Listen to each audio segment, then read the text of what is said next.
Your reaction to the breaking news that the governor is saying local officials' judgment does not matter. They are not allowed to mandate masks at any level of government in Georgia.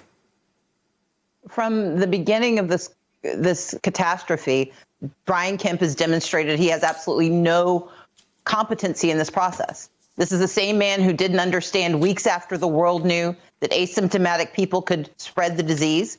He has thwarted the attempt of the mayor of Savannah, the first mayor to issue this edict recently, saying that if you're going to come to Savannah, you've got to wear a mask. The mayor of Atlanta followed, saying that if you're going to be in Hartsfield-Jackson Airport, you should have to wear a mask.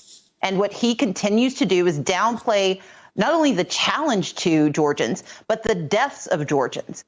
More than 3,000 Georgians have perished, disproportionately black and brown Georgians, and he continues to fiddle while Rome burns.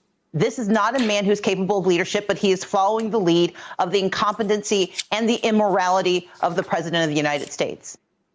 So let me be clear about this. The governor of Georgia is not allowing mask wearing to be mandated at the busiest airport in Georgia and one of the busiest airports in the world, Atlanta's airport, which is a hub for Delta Airlines. Most of the Delta flights you get on in this country, that airplane has at some point within the last 12 hours probably been in Georgia. And this governor is saying that there is no mandate for wearing a mask in that busy airport. No mandate in the airport, no mandate near the ports of Savannah, which is the area that is one of the fastest growing ports in the world. No mandate in any of the tourist areas. No mandate when you have to go into a nursing home. No mandate when you go into a grocery store. No mandate for those who are forced to work in poultry processing plants where Latinos are dying at a higher rate. No mandate where people's lives are at stake because he is too afraid of the consequences of leadership to actually demonstrate any. So just for warning for travelers who must travel for whatever reason that they must at this time, if they are routed through Atlanta, they will be protected on the plane by the airlines that require masks, but they will then pass through an airport, or some of the passengers on their plane will have passed through an airport that does not offer that protection whatsoever.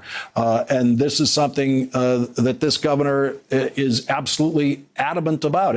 Others have tried, as you're saying, that other mayors have tried to implement this, and this governor just absolutely forbids it. Mayor Van Johnson of Savannah started the trend early, I think last week. It was followed by Mayor Bottoms and then Mayor Hardy Davis of Augusta. And unfortunately, when it was pointed out to the governor, who issued a tweet saying that you couldn't force this, someone had to point out to him that the law actually permitted these mayors to take these actions to protect their people. And so tonight we find that rather than quietly accepting the legitimacy of protecting Georgians, he instead is going to show his power and follow the lead of Donald Trump and prove his incompetence and prove his immorality by declaring that no one can be forced to wear a mask. And that puts lives at risk.